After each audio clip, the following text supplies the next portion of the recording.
Welcome to Channel's Business Global with me, Juliana Olayinka, from our studios here in London.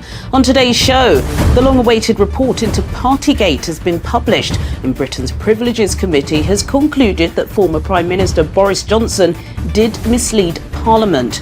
Is this the end, Mr. Johnson?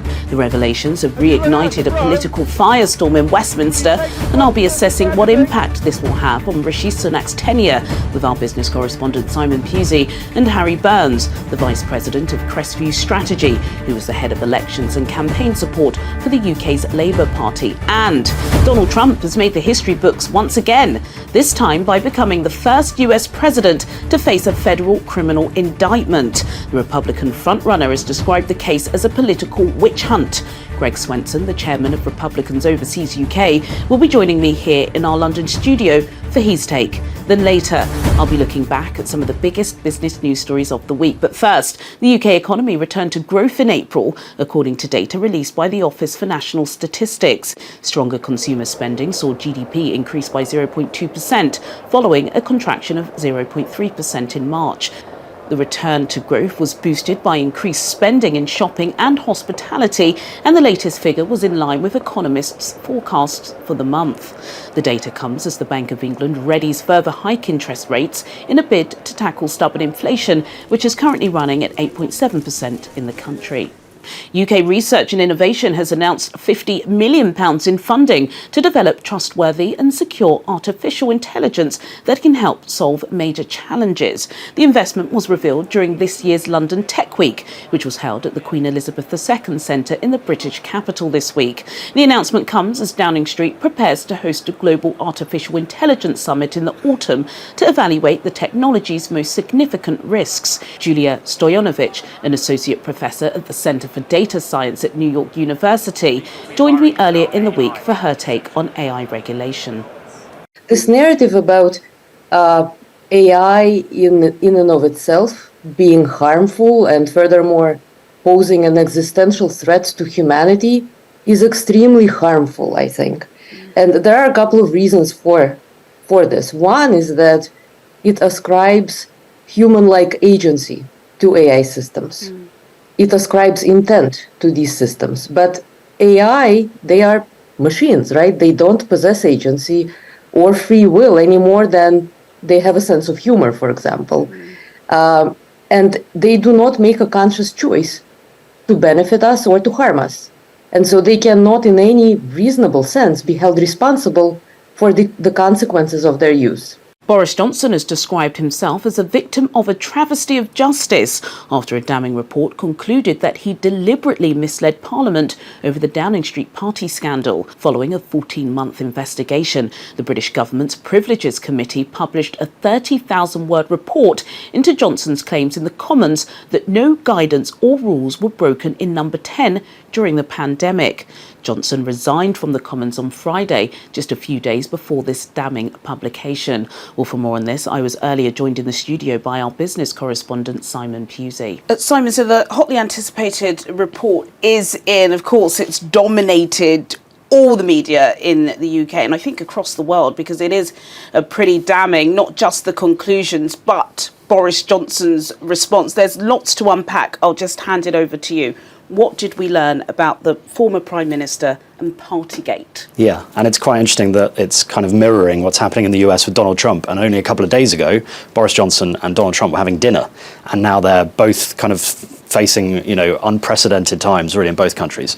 So yeah, this report by MPs says that Boris Johnson deliberately misled the Commons over lockdown parties. So this isn't necessarily whether he lied on certain occasions. This is that he willfully went to the House of Commons and lied to people and misled them and didn't correct the record. Intimidated witnesses too. Which he's always said. And there's a lot of things that have come out. I found very striking was that there was a testimony of a junior official who says there is a wider culture of not adhering to any rules in Number 10 during the pandemic, including wine time Fridays and other gatherings, and they were told to watch out for cameras. cameras. If cameras are around, then you adhere to the rule. So all sorts of things that we didn't know before. And this committee says it would have recommended suspending Boris Johnson for 90 days from the House of Commons. This is unprecedented in hundreds of years of Parliament existing in the UK. This has never happened. And this is why Boris Johnson obviously stepped down last week. He was given advance notice of this report, and he's come out massively criticising it, very Trumpian again, calling it a kangaroo court whose purpose has been to find me guilty regardless of the facts. And what he says is that he admits his statements did mislead Parliament, but he denied doing so intentionally. So he was saying, I didn't know at the time that I was misleading Parliament. While drinking and he's trying to... gathering. Exactly. He's trying to sort of blur the edges and pretend that it wasn't clear cut. Picture evidence. There is a few things yet to happen. So on Monday there's going to be a vote in the House of Commons because this committee make recommendations, but it's up to the House of Commons to decide whether to accept them. I think we know overwhelmingly this will be accepted. This committee was made up of the majority of Conservative MPs, so him calling it a kangaroo court is quite hard to believe, given that most of the people on the committee were in his party, and so he had favour there. Rishi Sunak's been questioned today, and he's kept silent on this. He wants to talk about things like the economy and stopping the boats and things like that. His allies are out in force on social media at the moment, saying, I'm backing Boris. These are people like Nadine Dorries and Michael Fabricant. These are people who he's either knighted or tried to honour in his New Year's honours list, his resignation honours list. The leader, Penny Mordaunt, saying that it's going to be a sad day on Monday when everyone votes on this. And this is unprecedented. This is a Prime Minister that we had in one of the most critical times in the UK's history during the COVID pandemic. Very famous figure. Very famous figure, very charismatic, very charming, still has a lot of support out there in sort of the UK at large, right? Outside of Westminster, outside of London. A lot of people like his sort of cheeky, chappy... They feel sorry for him. And he's very enthusiastic and he comes across as being different to the other people. But unfortunately, this is what happens when you play fast and loose with the truth. It does come back to bite you, and it's happened to Boris Johnson time and time and time again during his career. He's been sacked, I think, twice for lying, once for the Sunday Times, once for the Times for making up a quote, and once when he was a Conservative minister for lying about an affair. So this is not really, acceptable. You will get caught out. And while he might be likeable and he might come across as a nice guy, and he is very enthusiastic, he has his qualities for sure. He's a very good journalist and speech maker. It's not really acceptable for a Prime Minister to lie to the people on a number of occasions that he did. Yeah, let's not forget the thousands of family members across the UK who are grieving, hundreds of thousands of people that died during COVID. Just very briefly, what stain is this on Rishi Sunak? I don't think he's going to come out clean. Of course, he also received a fine from the police for breaking lockdown rules. And also, what does this say about the state of the Conservative Party and British politics as a whole? Yeah, well, there's a few things here, because it's very hard to be a Prime Minister as Rishi Sunak is. Remember, he owes pretty much everything to Boris Johnson, who took him to be Chancellor from nowhere, really.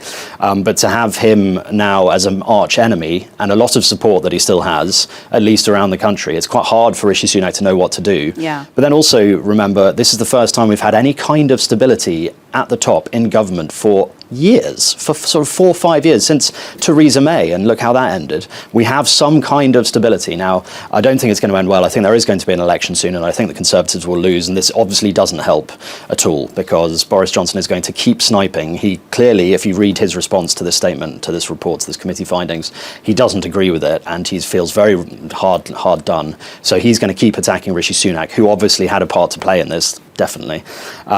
So it's hard to see how he can do anything other than what he's doing at the moment, which is saying, oh, this is nothing to do with me. This is a committee report that was, summoned not with my doing, and I'm not going to talk about it, and things like that.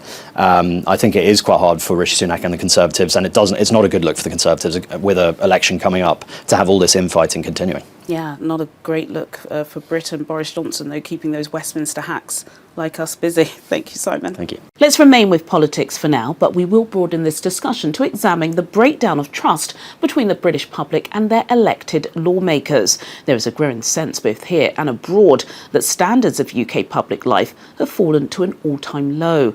Earlier, I was joined in the studio by Harry Burns, who's the Vice President of Crestview Strategy. He was the head of elections and campaign support for the UK's Labour Party during the 2017 election. Harry Burns, it's a pleasure having you in the Channels Business Global studio. I don't even know where to start because so much has happened. It kicked off last week, Friday, of course, when Boris Johnson stood down as an MP. Then we had the Nicola Sturgeon arrest. We've obviously had the salacious findings of the Privileges Committee over Partygate, confirming that Boris Johnson did indeed mislead Parliament. And then there's this, Raphael Bear, who's a columnist at the Guardian newspaper in the UK. He's described the numerous scandals that have engulfed British politics over the past few years as a systemic sickness. How did we get here? Well, look, it's quite a crazy situation for us to be in. I spend a lot of my time advising politicians around the world, especially in Africa. And the first question I'm always asked is, what is going on in UK politics? And I have to say, a lot of the time, I'm lost for words. I mean, if you look back to the 2019 general election, when Boris Johnson won a massive majority. Overwhelming majority. And now Boris Johnson is gone. Jeremy Corbyn, who was the leader of the Labour Party, the main opposition party in that election, he's no longer allowed to stand for the Labour Party. Nicola Sturgeon arrested, as you say, and also Jo Swinson, who was the leader of the Liberal Democrats in that election. Anti-Brexit. Yeah, anti-Brexit. She lost her seat as well in that election. So no one is left standing. Imagine in Nigeria in 3 or 4 years' time, when all the leading contenders, including President Tinubu, are no longer in post, and some will have serious allegations against them. It's been absolutely crazy. And you ask, is it systemic? I think, all political systems have their problems. And you look at the UK and you look at what's happened. I think if you go back even further than just the last few years. So my first job in politics was in 2009, and it was 2 days before the expenses scandal broke. Now, for some of your viewers who may not know what this was about, the Telegraph, a major newspaper in the UK, got a whole lot of files which revealed the abuse of the expenses system by British politicians. And that really fractured, I think, the trust in British politics. It triggered it, didn't it? It triggered it, yes. And then that was compounded by the Brexit referendum, which really polarised our politics. It made it much nastier. You could feel it working in the political system at the time, that there was just so much more hatred and polarisation. And that certainly hasn't got any better. And in many ways, it's got worse. And then we have Boris Johnson's premiership, where he really tested the bounds of our constitution. He did a thing called prorogue Parliament, where essentially he closed down Parliament until it was challenged by the Supreme Court and then reopened, which really was unprecedented in British politics. And then the Liz Truss affair, when she was only... Three prime ministers. Three prime ministers in 12 months, 4 chancellors. It's not great. And we can only hope it gets better. And I want to talk about the next chapter of British politics, whenever that is going to be. I don't know if it's fair to describe you as a Labour man. Yes, Let me describe you as a Labour man. And according to the polls, Sir Keir Starmer is going to be the next Prime Minister. He is the Prime Minister in waiting. He's purged the radical left, including Sir Jeremy Corbyn, not Sir Jeremy Corbyn, Jeremy Corbyn, who's now ousted basically from the party. And he has made radical policy changes. He's doing well in the polls. How has he managed to do this? Well, I think firstly a note of caution in that a poll lead of 14-15% is absolutely fantastic, but things change incredibly quickly in politics. So in the 2017 general election, when I ran the election campaign for the Labour Party, the Conservatives, I think, had a 20% lead at the start of the campaign, and then just 6 weeks later that lead had been cut to 3%. So a lot can change, and we don't expect a general election. The chances are there won't be an election until at least this time next year, if not later. If he's lucky. If he's lucky, but Keir is certainly in a good position, and the Labour Party are unrecognisable from the party under Jeremy Corbyn. Like you said, they've purged a lot of the anti-Semitic elements within the party, including Diane Abbott, the first black MP, which a lot of our viewers were not happy about. Should we not go there? No. We absolutely should go there, because I think it's an important point. And I think when Sir Keir spoke about Diane, he gave her the recognition that she rightly deserved. She was a trailblazer in British politics, and particularly for people from ethnic minorities and women. And women, absolutely. But Starmer has set the red line within the Labour Party, and you cannot cross that, because Labour will be then suggesting that they haven't moved on from the toxic times of Corbyn. Really interested in speaking with you. Harry Burns, Vice President of Crestview Strategy, also was overseeing the general election for the Labour Party in 2017, where they did astonishingly great. Thank you so much for your time today. Coming up on Channel's Business Global, Greg Swenson, the chairman of Republicans Overseas UK, will be joining me here in our London studio for his take on the unprecedented federal criminal indictment facing the former US President Donald Trump. And I'll be looking back at some of the biggest business news stories of the week. All of this after the break. Do stay with us. Welcome back to Channel's Business Global with me, Juliana Olayinka, from our studios here in London. In a moment, I'll be speaking with Greg Swenson, the chairman of Republicans Overseas UK, for his take on the unprecedented federal criminal indictment facing the former US President Donald Trump. But until then, here's a breakdown of the biggest business news stories of the week. A long-awaited trial centred around two Ukrainian oligarchs kicked off at the High Court in London on Monday. Igor Kolomoisky and Gennady Bogolubov, who owned the country's largest bank, are being accused of allegedly extracting more than $1.9 billion via sham deals with a network of shell companies. The case, expected to be the UK's largest and most complex civil trial of the year, takes place against the backdrop of President Zelensky's anti-corruption drive in Ukraine. Both men deny any wrongdoing. The American Federal Trade Commission has filed for an injunction that will prevent Microsoft's $69 billion takeover of the video game publisher Activision Blizzard. The move comes months after Britain's competition watchdog said it was concerned the takeover would offer reduced innovation and less choice for gamers. The proposed deal to buy Activision Blizzard, the company behind Call of Duty and Candy Crush, would be the biggest in the history of the video games industry. The US regulator has argued the deal would leave competitors out in the cold, and a two-day hearing has been scheduled for next month. Ahead of an eagerly anticipated investor conference, Shell has announced it will increase its dividend by 15% and cut future spending as part of plans to expand the most profitable parts of its business and convince investors that the oil major can be a reliable source of cash. As well as the dividend increase, which will take effect this quarter, the group's new CEO, Wael Sawan, committed to buying back at least $5 billion of shares in the second half. Shell will reduce capital spending to a minimum of $22 billion a year, down from an expectation of at least $23 billion. Now to our final story. On Tuesday, Donald Trump dominated the global political discourse as he pleaded not guilty through an attorney to charges related to alleged mishandling of classified documents and stopping officials trying to fetch them.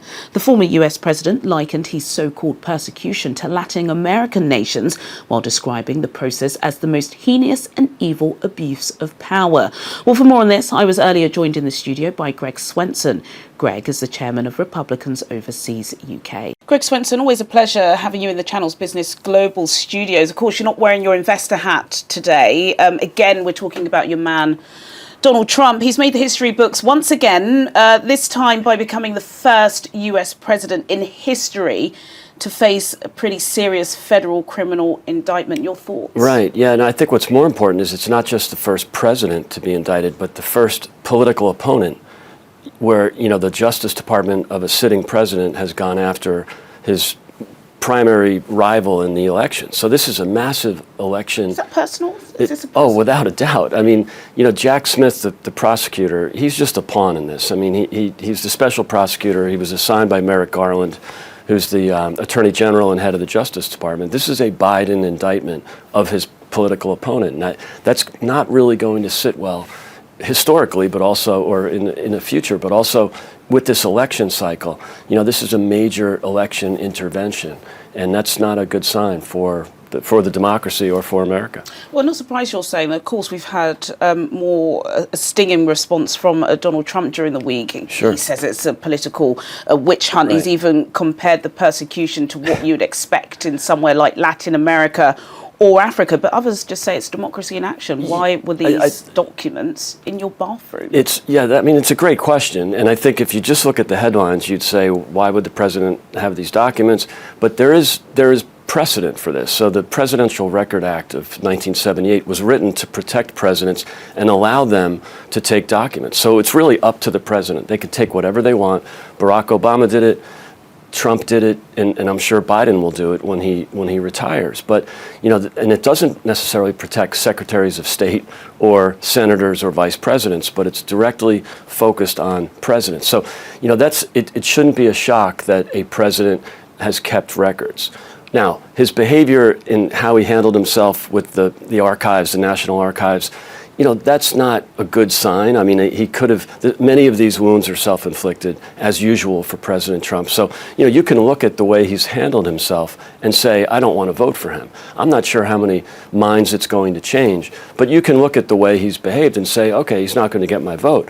But, let the voters decide. Whereas this is not letting the voters decide. This is a takeover of the election by the Justice Department. You said it's a self-inflicted wound. I think lots of people will agree with you because it's not just this criminal indictment. Yeah. There's also been civil lawsuits, sexual harassment accusers have been paid out of court. It's just one thing after another. There is. Him. And on one hand, a lot of it is just typical President Trump. He's loud, he's boorish, he's unseemly. But on the other hand, we've known that since 2015, and the voters overlooked that and said, this is the man we want right now. They did it in 2019. Right, and so that's, he's always been on the cusp of being too unseemly for half the voters and, the savior of the voter for the other half. Now, that doesn't necessarily work every time. I think he threaded the needle well in 2016. But, everybody knows that. That's not new news here. So then the question is it overreach? Is it prosecutorial overreach to indict him for the same crimes, very similar crimes that were committed by Hillary Clinton, that are currently being committed by President Biden? No one's really noticed. Are they being committed by Absolutely. President I mean, he's obviously been implicated in not only a document scandal. He hasn't had the interview with the FBI since 6 months ago when they announced it, and President Biden does a good job of leading people to believe I'm cooperating, unlike President Trump, who wasn't cooperating. Now, he's right. President Trump didn't cooperate the way perhaps he should have. He doesn't have to. It doesn't mean it was illegal, but it's typical President Trump to be sort of a fighter and push back. Why would President Trump cooperate with the same FBI and the same Justice Department that helped Hillary Clinton fabricate the Russia collusion hoax, that helped with a lot of other a lot of the other get strong allegation moments. there. Well, yeah, but I mean, it's well known right now and not disputed at all that the Russia collusion story came from the Hillary Clinton campaign. No one's denying that. Let's stick with Trump. But it's important to know that in the context of is there equal application of the law, and it's important to understand the context of who has gotten in trouble for these kind of things and who has not. Yeah. And Vice President Pence was also, correctly addressed about the documents that he retained. He cooperated. He had an interview with the FBI, and that's done. They're not going to indict. But Biden should do the same thing. If we can we just zoom out a little bit, Sure. Greg, because we were just talking off air about the state of politics, not just, of course, in America. We were also talking before the break about what's happening in Westminster at the moment. But you say typical Donald Trump, but maybe people don't want a typical Donald Trump.